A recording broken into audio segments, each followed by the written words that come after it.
anemia, jaundice, brain damage, death, disability, and stillbirth. Giving birth to still children or miscarriages is a major factor. Children dying in the mother's womb, giving birth to permanently disabled children, brain damaged children. Stop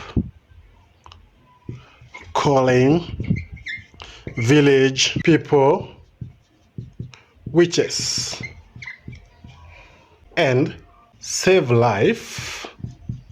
Rhesus negative and rhesus positive, they are incompatible. Rhesus positive blood crosses to a rhesus negative blood, the dangerous reactions may occur. This is a condition where the antibodies in the rhesus negative mother destroys the blood cells of her baby who is a rhesus positive.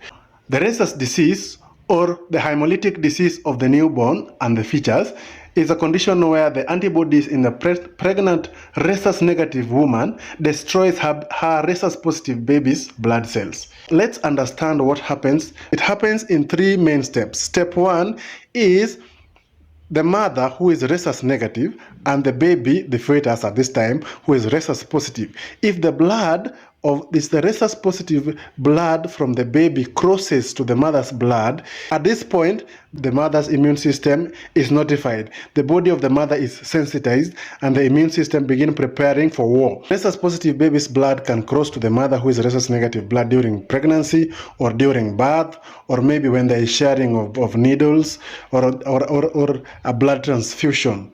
That is why it is very keen to know which blood you are getting from the donors. Now, coming down to the second stage. The second stage, this is where they develop antibodies to destroy or to fight the rhesus positive blood cells. This one begins from the first pregnancy, but it is usually not completed during that pregnancy. That is why the first babies survive. Stage number 3, now the mother becomes pregnant, the second pregnancy now, or the pregnancy after the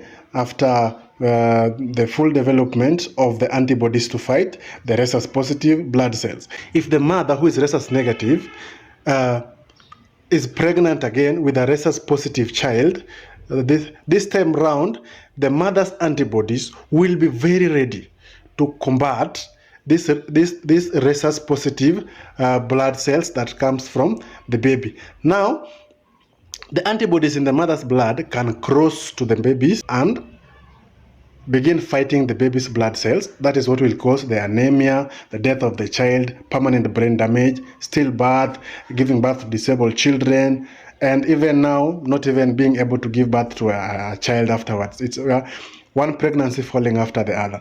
The third stage is where the antibodies in the mother's blood crosses over to the baby and destroys baby's blood cells, causing anemia, where the red blood cells are destroyed faster than they are formed in the baby's blood.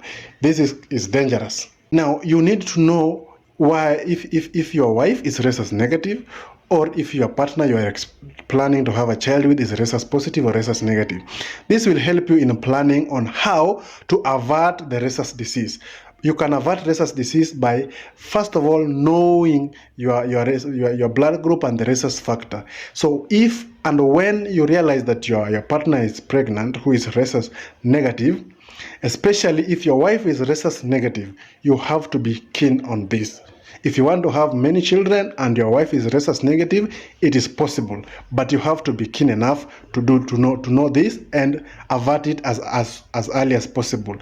Go to the hospital, get an anti-D jab, and when the baby when the mother delivers immediately, in less than 72 hours, make sure she gets the anti-D jab. That will allow you to now, the subsequent baby will now be protected from the mother's body from developing the antibodies and also the antibodies in the mother's blood crossing over to destroy the baby. Anti-D jab is usually given during pregnancy and after delivery. Antibodies are injected to the mother.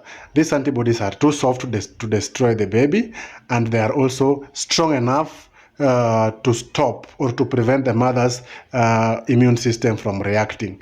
So fetus red blood cells will be masked by these antibodies, making them invisible from the mother's immune system. Hence the baby will survive and will give birth to the second child, the fourth child, and even the 10th child.